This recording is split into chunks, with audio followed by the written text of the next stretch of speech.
सिंधी समाज जूं रस्मूं रवाज सवण ऐं साठ।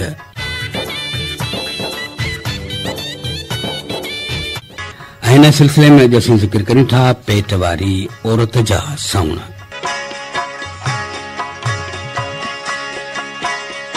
ही सोण पेट वारे ॿार खे को बि छेहो न रसे उन लाइ कया वेंदा आहिनि। ॿिनि जीअनि वारी कंहिं औरत खे ॿेड़ी में चढ़णो पवे त 5% उन में रखी पोइ चढ़ंदी, या मुंहं जे पथर ते न वेंदी। जेकॾहिं संदसि वेड़े में को माण्हू फोत थियो त उन जे कफन जूं तंदूं घुराए पंहिंजे साॼे हथ जी चीच में ॿधंदी। जॾहिं जनाज़ो खणी निकिरंदा तॾहिं उहे तंदूं जनाज़े तां उछलाए छॾींदी। जंहिं पासे लाश जो पाछोलो हूंदो उन पासे गोरारी औरत खे न छॾियो वेंदो।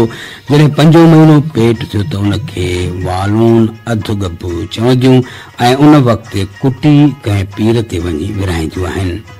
पेट वारी औरत 2 महीननि में नओं कपिड़ो पाईंदी त खेसि ॿार खे नुक़सान पहुचंदो। वियम वक़्त जे धीउ ॼमे त पुटु पुटु कजे, जे पुटु ॼमे त धीउ धीउ कजे। ॿार जे सही सलामत ॼमण लाइ सवण। पेट वारे अरसे में ज़ालुनि खे ओढेड़ बि थींदा आहिनि। पोइ किन खे 4 ॾींहं त किन खे 8 ॾींहं, बाक़ी किन सां त निसोरो वेल थी वेंदो आहे। जो 8 या 9 महीना हलनि था अहिड़ी औरत खे घटि तकलीफ़ थिए ऐं ॿार बि सलामत ॼमे उन लाइ ज़ालूं ई सवण कंदियूं आहिनि। पेट वारी औरत लाइ को बि नओं लटो 3, 5, 7 या 9 महीने पाइण चङो आहे, छो त उन करण सां पुटु ॼमण जी 16 आना पक आहे। सजल थिए खां पोइ नलके तोड़े खूह तां पाणी न भरे, का बि मुसाफ़िरी उठ या घोड़े वग़ैरह जी न करे। सदाई सऊं सुम्हणु घुर्जे, हम ऐं कावड़ करणु न घुर्जे। बीमार थिए त जुलाब न वठे। मुअल माण्हू जो पाछोलो न पवे, न त ॿार खे कंदी थी पवंदी। मेहंदीअ खे हथ न लाए, न त ॿार गूंगो थी पवंदो। माखी न खाइजे, न त ॿार खे गिग थी पवंदी।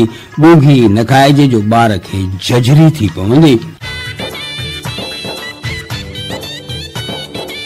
संहिंजे वियम जा हीला।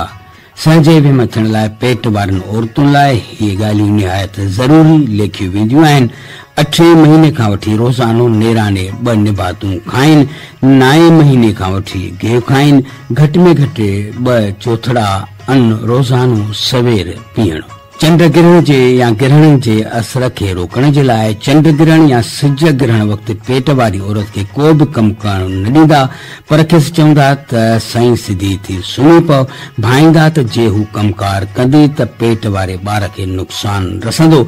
मसलन ग्रहण वक़्तु या औरत का काठी भञंदी त पेट वारो ॿार भगल जंघ या बांह सां ॼमंदो। जे हूअ निवड़ी का शइ खणंदी त ॿार कुॿो थी पवंदो। जे सुम्हण महिल पेट ते बांह रखंदी त ॿार पेट सां लॻी पवंदो, या जे जंघ ते रखंदी त ॿार ॿीणीअ जंघ सां थी ॼमंदो।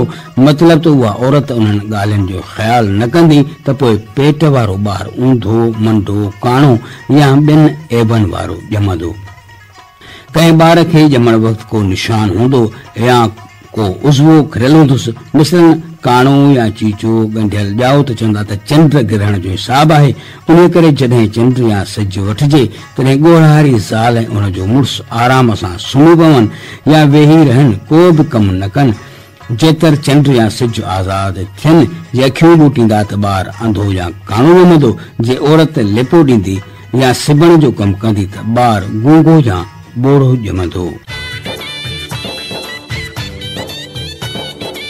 सिलसिलो हुयो सिंधी समाज में रीतूं, रस्मूं, रवाज ऐं साठ सवण।